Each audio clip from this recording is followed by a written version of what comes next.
Orang-orang Muslim yang mengatakan bahwasanya boleh saja mengucapkan selamat Natal, saya berani sumpah ikhwah, orang ini tidak punya ilmu agama dan imannya masih sangat tipis. Nggak bisa saudaraku, mengucapkan selamat Natal kepada orang Nasrani sama mengatakan selamat Allah punya anak. Bagaimana bisa Anda berani mengatakan Allah punya anak? Itu kalimat yang sangat berat, ya kan gitu. Tidak boleh. Allah subhanahu wa ta'ala itu la syarikalah, tidak ada sekutu baginya. Lam yalid wa lam yulad, tidak beranak dan tidak diperanakkan. Dan Allah subhanahu wa ta'ala telah mengkafirkan orang-orang Nasrani dalam surah Al-Ma'idah. A'udzubillahi minasyaitonir rajim, laqad kafara alladziina qalu innallaha tsalitsu tsalatsa. Allah telah kafir orang-orang Nasrani yang mengatakan trinitas. Nggak boleh. Ngucapin selamat berarti selamat atas keyakinan kalian yang Allah sudah cap mereka kafir dengan itu. Bagaimana bisa dikatakan untuk menjaga hubungan dengan mereka? Kalau Anda menjaga hubungan dengan orang non-muslim, orang Nasrani dengan berteman, bertetangga, partner bisnis, kan gitu. Orang tua kita yang kafir kita silaturahim, tetap berbakti padanya. Kerabat-kerabat yang masih non-muslim kita silaturahim, jenguk kalau sakit, membantu orang miskin mereka. Boleh saja, tidak ada yang larang dalam Islam itu. Tapi jangan sama sekali berhubungan dengan masalah keyakinan dan ibadah mereka. Ada video Ustadz Adi Hidayat, maafkan aku saudaraku Nasrani, aku tidak bisa mengucapkan selamat Natal. Karena orang yang mengucapkan selamat Natal, maka dia sudah mengakui tiga. Yang pertama, mengakui bahwa Isa anak Tuhan. Yang kedua, mengakui bahwa Isa lahir 25 Desember. Yang ketiga, mengakui bahwa Isa mati di palang salib. Ketiga-tiga ini dibantah oleh Al-Quran. Bahwa Isa anak Tuhan dibantah. Laqad kafaral ladzina qalu innallaha salisu salasah. Kafirlah orang yang mengatakan Isa Trinitas dan anak Tuhan. Tentang Nabi Isa lahir tanggal 25 Desember dibantah. Ketika Maryam memegang Isa, tidak ada makanan karena terlahir di tepian kota. Allah memerintahkan menggoncang pangkal batang pohon korma. Tusakit alaiki rutaban jania, gugur buah korma yang mengkal. Buah korma mengkal ada pada musim panas bulan Juli Agustus. Ketika Isa lahir, kambing-kambing sedang digembalakan di padang rumput. Sedangkan bulan 12 rumput tidak tumbuh karena tertutup salju. Maka 25 Desember bukan hari kelahiran Isa, tapi hari raya merayakan Dewa Mitra, Dewa Matahari, yang diambil oleh Kaisar Konstantin dari Konstantinopel.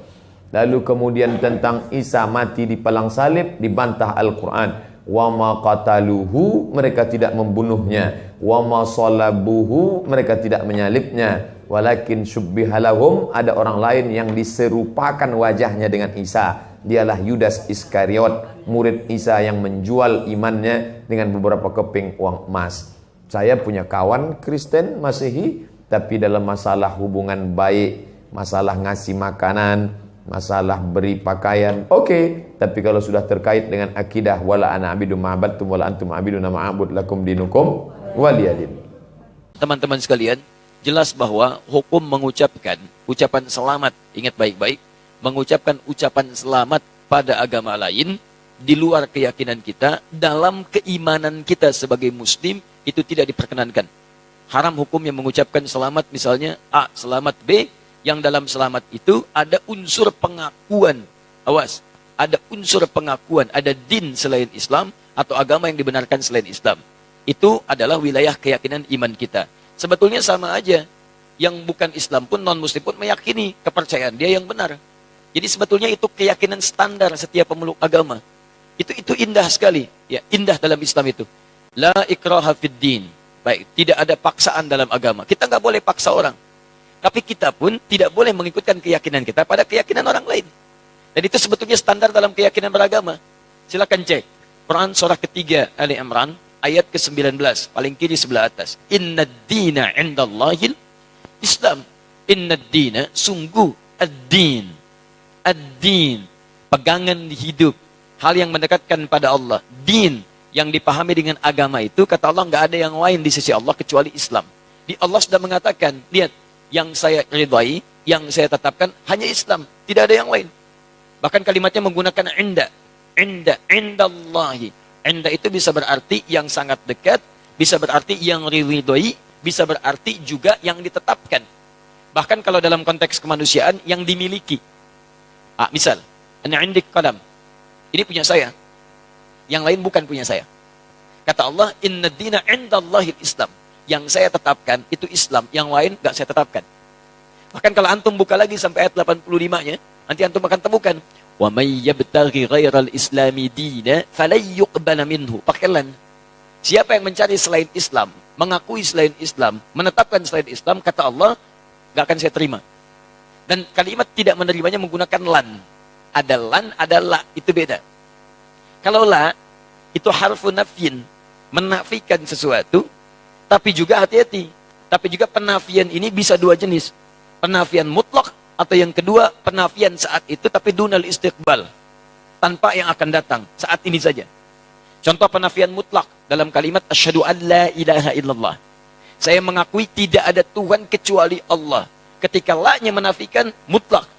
Ketika menggunakan alif lam, la ilaha, ketika menggunakan illa, isbat. Isbat itu menetapkan yang satu, menafikan secara mutlak yang lainnya. Dia katakan asyhadu an la ilaha, saya mengakui, menyaksikan tidak ada Tuhan sama sekali, mutlak. Tolak. Illa, tetapkan, kecuali Allah, hanya Allah saja. Yang lain ditolak secara mutlak, hanya Allah yang kita tetapkan. Makanya ketika antum bersyahadat mengatakan asyhadu an la ilaha illallah, maka antum hanya menetapkan Allah saja dengan segala hukum yang telah Allah tetapkan dan menolak yang lainnya yang tidak Allah akui. Sekarang Allah tetapkan agama, din yang saya tetapkan hanya Islam saja. Yang lain saya tolak. Dan penolakannya menggunakan lan. Perhatikan, pengakuannya menggunakan la illa, penolakannya menggunakan lan. Dalam ilmu nahwu, gramatikal bahasa Arab, lan itu harfu nafyin wa nasbin wastiqbalin. Harfu nafyin, huruf yang menafikan, tolak. Nasbin, menasabkan, kuat penolakannya. Wastiqbalin, sampai kapanpun. Masa kapanpun. Mau sekarang, mau alam kubur, sampai mau kiamat. Perhatikan cara menerjemahkan ayat itu. Wa may yabtaghi ghairal islami dina. Siapa yang mencari din, keyakinan, agama, kepercayaan, ghairal Islam, selain Islam, falan yuqbala minhu. Saya nggak akan pernah terima. Sejak dia di dunia, sampai di alam kubur, sampai di akhirat nanti. Saya nggak akan akui, kata Allah. Paham ya? Jadi, ini wilayah keyakinan. Jadi dalam Islam kita punya keyakinan yang paling benar Islam. Makanya kita bersyahadat memutuskan masuk Islam. Non-Muslim dia punya keyakinan yang benar menurut dia adalah kepercayaan dia. Makanya dia memutuskan mengambil keyakinan dia. Jadi wajar kalau kita mengatakan misalnya, maaf, ini Islam yang paling benar sebagai Muslim, wajar. Aneh kalau ada yang mengatakan, katanya yakin Islam yang benar, tapi mengakui ada yang lain selain Islam. Itu aneh. Makanya dalam teori ini tidak berlaku teman-teman sekalian, tidak berlaku hukum pluralisme. Gak berlaku. Pluralisme itu pemikiran yang aneh. Ya, semua agama benar. Mengantarkan kemudian kepada Tuhan yang sama, cuma caranya beda-beda. Jadi dari semua yang benar itu, mana yang paling benar? Silakan cek. Kalau semua agama benar, ngapain antum masuk Islam? Ngapain antum memeluk ini? Artinya Anda meyakini dari semua yang ada itu, Anda memutuskan ini yang paling benar. Makanya para pemikir kita sekarang mengatakan pluralisme agama itu bagian dari agama baru. Jadi gado-gado dikumpulkan semuanya jadi kepercayaan baru. Hati-hati. Dan saya katakan pluralisme itu kemusyrikan kontemporer. Awas, hati-hati, kemusyrikan kontemporer. Jangan terjebak pada persoalan-persoalan yang demikian, itu mesti hati-hati. Sekarang saya masuk pada inti jawabannya. Saya lambatkan ya. Saya mohon maaf karena kalau mengurai terlampau agak cepat karena waktu kita sangat terbatas. Sekarang saya runtutkan supaya runut bahasan kita. Satu, sebagai seorang Muslim, kita meyakini bahwa hanya Islam yang benar. Seperti non-Muslim meyakini kepercayaan dia yang paling benar. Itu urusan masing-masing. Tapi kita sebagai Muslim meyakini bahwa Islam yang benar. Baik, hati-hati, pelan-pelan. Dan keyakinan kita ini bukan hanya dikuatkan oleh ayat-ayat Al-Quran, tapi juga dijamin oleh undang-undang. Jadi kalau kita mengatakan hanya Islam yang benar, menurut kepercayaan kita, itu undang-undang menjamin itu. Apa kemudian pasalnya? Satu, dasarnya Pancasila.